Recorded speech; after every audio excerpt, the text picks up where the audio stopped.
নামাজি সিদ্দিকী তার কাছেই রয়েছে রাজারহাট বিস্ফোরণ রহস্যের সমাধান। দক্ষিণ নারায়ণপুরের ভাড়া বাড়িতে বিস্ফোরণ কি দুর্ঘটনা নাকি ইচ্ছাকৃতভাবেই কোনো বার্তা দেওয়া হয়েছে, তা কি কোনো গভীর ষড়যন্ত্রের অংশ? উত্তর লুকিয়ে নামাজি সিদ্দিকীর কাছে, আর তাকে খুঁজছে পুলিশ।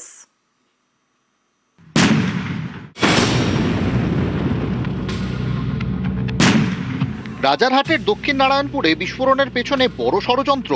বিস্ফোরণের অভিঘাত ভাবাচ্ছে গোয়েন্দাদের। এখনো বিস্ফোরণের ঘটনায় দুজনকে গ্রেফতার করেছে পুলিশ, জালে মোহাম্মদ শামীম ও ব্রোকার শাহেন শাহ।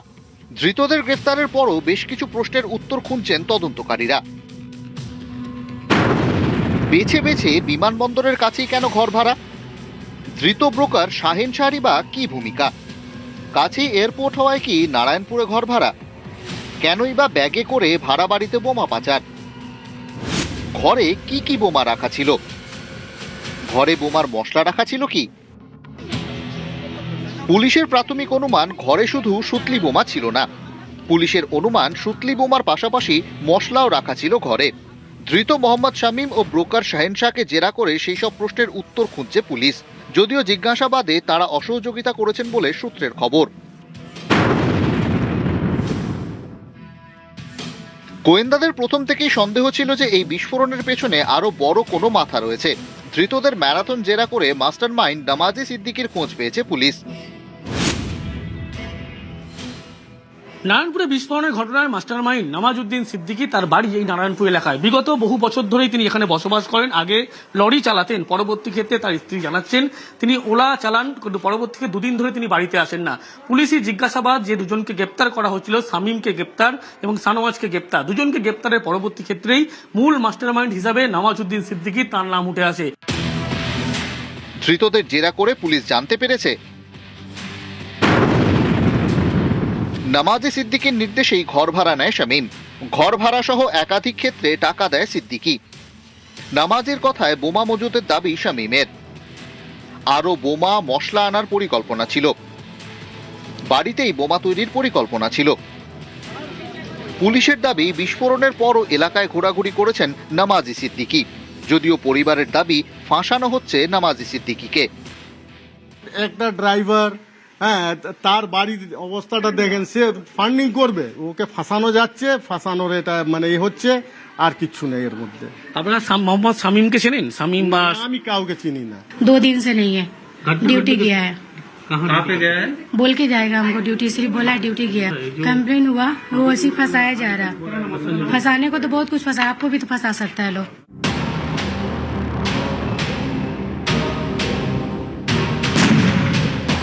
রাজারহাট বিস্ফোরণের মূল মাস্টারমাইন্ড নামাজি সিদ্দিকীর বিরুদ্ধে পুরনো 5টি মামলা রয়েছে। সেগুলি তোলাবাজি এবং আগ্নেয়াস্ত্র সংক্রান্ত মামলা। রাজারহাট থানা, নারায়ণপুর থানা, এয়ারপোর্ট থানা এবং কাশীপুর থানায় এই নামাজির বিরুদ্ধে একাধিক পুরনো মামলা রয়েছে।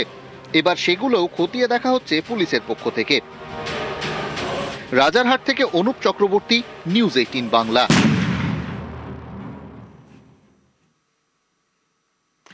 আসছি পরবর্তী খবরে। কাপড়ের ব্যবসার আড়ালে অস্ত্রের কারবার। অশোকনগরে এক মহিলার ব্যাগ থেকে উদ্ধার বিপুল পরিমাণে আগ্নেয়াস্ত্র কার্তুজ। পুলিশের জালে রিভলভার লেডি।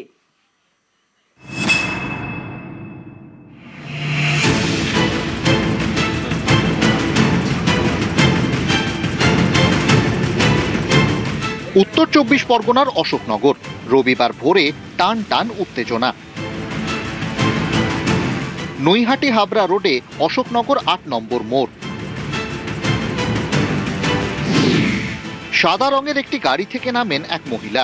পরনে সালোয়ার কামিজ, মাথায় ওড়না জড়ানো, হাতে 2টি কালো রঙের ব্যাগ। গাড়ি থেকে নামতেই মহিলাকে ঘিরে ধরেন সাদা পোশাকে থাকা সিআইডি এবং রাজ্য পুলিশের আধিকারিকরা। মহিলার হাতে থাকা ব্যাগ খুলতেই চক্ষু চড়ক গাছ। ব্যাগে থরে থরে সাজানো অত্যাধুনিক আগ্নেয়াস্ত্র থেকে নগদ টাকা। অশোকনগরে উদ্ধার বিপুল পরিমাণে অস্ত্র।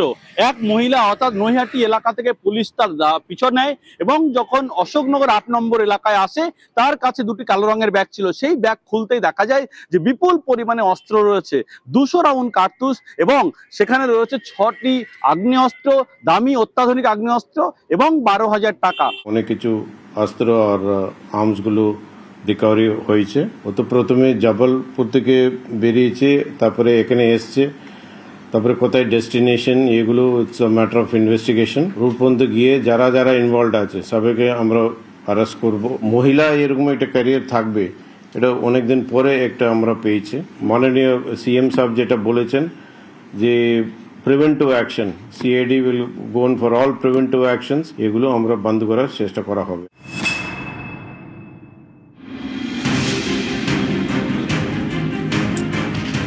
পুলিশ সূত্রে খবর, ধৃত মহিলার নাম পূজা বিশ্বাস। তার কাপড়ের ব্যবসা। অভিযোগ, এই ব্যবসার আড়ালেই চলত অস্ত্র পাচার। 2023 সালের নভেম্বর মাসেও অস্ত্রসহ গ্রেফতার হয়েছিলেন তিনি। 1.5 বছর জেল খাটার পর ছাড়া পান। 2023 সালে নভেম্বর মাসে উত্তরবঙ্গে বাসে চড়েছিল এই পূজা বিশ্বাস। অস্ত্র নিয়ে উত্তরবঙ্গে যাবার আগেই দত্তপুকুর থানার পুলিশের হাতে গ্রেপ্তার হয় পূজা বিশ্বাস। তারপরে বছর দেড়েক জেল খাটার পরে তিনি আবার জামিন পান। নতুন করে আবার সেই কাপড়ের ব্যবসা, অর্থাৎ পুরনো কাপড়ের ব্যবসা নিয়ে তিনি এলাকায় ফেরি করতেন, আর এই কাপড়ের আড়ালেই চলতো অস্ত্র কারবার। মা এর আগেও কি অ্যারেস্ট হয়েছিল? হ্যাঁ, এর আগে একবার হয়েছে। সে আজ থেকে 3 বছর হতে যায়, 2-3 বছর হতে যায়। আপনাদের তো মান সম্মান নষ্ট হয়। হ্যাঁ, আগেও আমরা জানতাম না এই জিনিসগুলো করতো। আমি যথেষ্ট বারণ করেছিলাম, তার সাথে আমার সম্পর্ক নেই। আমার বিয়ে হয়ে গেছে, 6টা মাস হয়ে গেছে। শাস্তি চাইছেন মায়ের? অবশ্যই, আমি আগে নিজে থেকে দাঁড়িয়ে আমার মাকে শাস্তি দিয়েছি, পরে আমারই বেল করাতে হয়েছে। এবার কি বেল করতে যাবেন? না, একদমই যাবো না। আমি ভুলে যাবো যে আমার মা বেঁচে আছে। না, সে তো অনেক বছর আগেই চলে গেছে। এর আগেও অ্যারেস্ট হয়েছে মহিলা? শুনেছি লোকের কাছে, আমরা তো কিছু জানি না। প্রথম যখন ছিল তো ভালোই ছিল, 2টো বাচ্চা ছিল, ভালোই ছিল। এক ছেলে এক মেয়ে? হ্যাঁ।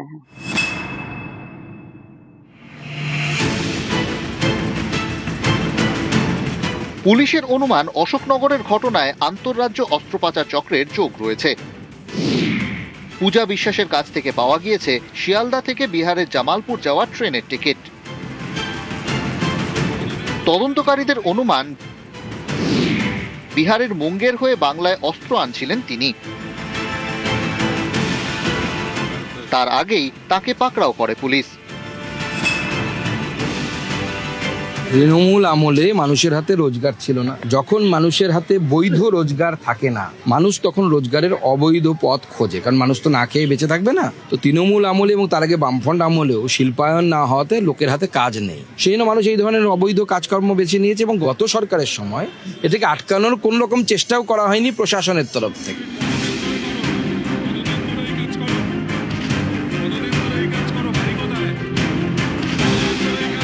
আরো কোথায় কোথায় এই অস্ত্র সাপ্লাই করার জন্য তিনি নিয়ে এসেছিলেন, কাদের কাছে বিক্রির জন্য নিয়ে আসা হচ্ছিল, সবটাই খতিয়ে দেখা হচ্ছে পুলিশের পক্ষ এবং সিআইডির পক্ষ থেকে।